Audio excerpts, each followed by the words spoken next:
बरसों पहले की बात है कि एक शहजादे की लक्कड़हारे से दोस्ती हो गई। हवायों की शहजादा शिकार के लिए जंगल में गया कि अचानक सामने से शेर आ गया। इसकी धाड़ से घोड़ा बदक गया, जिसकी वजह से शहजादा तवाज़ुन बरकरार न रख सका और गिर गया। शेर को बिल्कुल सामने देखते हुए शहजादे फौरा तलवार निकाली और मुकाबले के लिए तैयार हो गया। शिराज की जानिब लपका, शहजादे ने तलवार घमाई जो शेर की पसलियों में लगी। अब जख्मी शेर और भी खतरनाक हो गया था। इसने शहजादे पर छलांग लगाई तो शहजादे के हाथ से तलवार गिर पड़ी। शेर ने शहजादे को जख्मी कर दिया। शहजादे ने खूब मुकाबला किया, मगर फिर दरंदे से मुकाबला आसान न था। आखिरकार शेर ने उसे गिरा दिया। करीब था कि शहजादे की गर्दन दबूचता अचानक चीड़-धाड़ कर पीछे को मुड़ा। किसी ने उसकी कमर में बड़ी जोर से कलहाड़ा मारा था। शेर धाड़ और जंगल की तरफ भाग निकला। शहजादे ने देखा कि एक खूबसूरत नौजवान ने फौरा शहजादे को उठाया, एक महफूज जगह पर ले जाकर इसकी मरहम पट्टी की। कुछ देर बाद शहजादे के मुहाफिज से ढूंढते हुए पहुंच गए। उन्होंने शहजादे को दूसरे घोड़े पर बैठाया और महल की तरफ रवाना हो गए। यूं लकड़हारे की शहजादे से दोस्ती हो गई। वो इसकी तीमारदारी के लिए महल लाने लगा था। शहजादा उसे पसंद करने लगा था क्योंकि वो ज़हीन, अक्लमंद और बहादुर था। लेकिन बादशाह को उसकी दोस्ती एक आंख न भाती थी।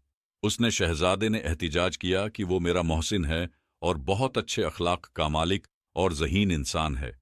गरीब होना कोई जुर्म नहीं। ऐसे समझदार से दोस्ती का हाथ बढ़ाया है, अब मस्जिद जेब नहीं देता कि उससे ताल्लुक तोड़ूं। बादशाह ने हुक्म जारी किया कि उसे और उसके खानदान को मुल्क बदर कर दिया जाए। यूं एक फौजी दस्ता लकड़हारे को बेयाद मददगार सरहद से बाहर छोड़ाया। कई दिनों की मसाफत के बाद वो भूखा प्यासा एक बड़े शहर पहुंचा, जहां खुले मैदान में बड़े चबूतरे पर बड़ी पगड़ियों वाले बहुत से सरदार, अमरा और ताजिर बैठे थे, जिनके सामने मेज पर पंजरे में एक परिंदा कैद था। लकड़हारे ने उस बड़े और आलिशान मुजम्मा का सबब पूछा तो मालूम हुआ कि कल उनका बादशाह फौत हो गया। आज यहां नए बादशाह का इंतखाब होगा। कुछ लम्हों में चबूतरे पर रखा पंजरा खोला जाएगा। उसमें बैठा परिंदा जिसके कुंधे पर बैठेगा वही हमारा बादशाह होगा। लकड़हारा और सिलान ये दिलचस्प मंजर देखने लगा। किस्मत की खूबी, जब पंजरा खोला तो परिंदा उड़कर उर्सलान के कुंधे पर आन बैठा। लोगों ने तालियां बजाएं और अपने नए बादशाह को महल ले आए और रसूमात की अदायगी के बाद बादशाहत का ताज इर्सलान के सिर पर सजा दिया गया। यूं मेहनत व मशक्कत करने वाला नेक दिल और बहादुर लकड़हारा बादशाह बन गया। चंद रोज आराम व सुकून से हालात का जायजा लेने के बाद उसने ममलकत के मामलात देखने शुरू किए तो मालूम हुआ कि मुल्क में लाकानूनीत, लौटमार, गुंडागर्दी, चोरी चुकारी आम है। बेतहाशा करप्शन और रिश्वत सतानी का बाजार गर्म है। बासर जालिमों से किसी की जान व माल महफूज नहीं। बादशाह के दरबार में रोजाना हजारों दरख्वास्तें होती हैं। देते हैं मगर राशि दारोगा बादशाह नहीं पहुंचे देता। रिश्वत के बगैर कोई काम नहीं होता। उसने ऐलान करवा दिया कि आज के बाद कोई रिश्वत नहीं लेगा। अगर मालूम हो कि कोई रिश्वत ले गया है तो उसे फौरन उठा लिया जाएगा। हो गया तो उसकी सजा फांसी होगी। हर तरफ सन्नाटा छा गया, मगर लोग कब बाज आने वाले थे। उन्होंने रिश्वत लेनी न छोड़ी।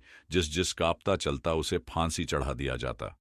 कुछ ही दिनों में रिश्वत लेने और देने वालों में नमायां कमी देखने में आई। रिश्वत के खात्मे के साथ ही गुंडागर्दी और लाकानूनियत का भी खात्मा हो गया। हर शख्स अपने फराइज और दूसरों के हुकूक का ख्याल करने लगा। यूं मुल्क में इस्लाह अहवाल की सूरत बनी और तामीर व तरक्की कानिया दौर शुरू हो गया। रियासत की तामीर की शहरत 400 फैली तो इर्सलान को मुल्क बदर करने वाले बादशाह इससे मिलने की ख्वाहिश का इजहार किया। इर्सलान ने अपना दिल्ली अहद लाने की शर्त रखी।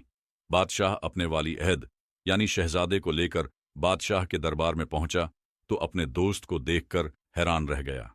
इधर बादशाह भी उसे देखकर परेशान हो गया। इर्सलान का हुस्न सलूक देखकर इसे शर्मिंदगी हो रही थी, मगर इर्सलान ने कहा कि बेशक आदमी की हैसियत वाख्तियार का मालिक व खालिक वही है जो दिन रात को आपस में तब्दील करने की ताकत रखता है। मुझे आपसे कोई शकवा नहीं। अगर मुझे मुल्क बदर न करते तो आज भी लकड़ियां बच कर गुजारा कर रहा होता, लेकिन अल्लाह ताली बेहतरीन कारसाज है। प्यार बचवाब भी मेहनत का दामन हाथ से न छोड़ें। इसलिए आपको भी मेहनत करनी चाहिए ताकि आप भी कामयाब जिंदगी बसर कर सकें।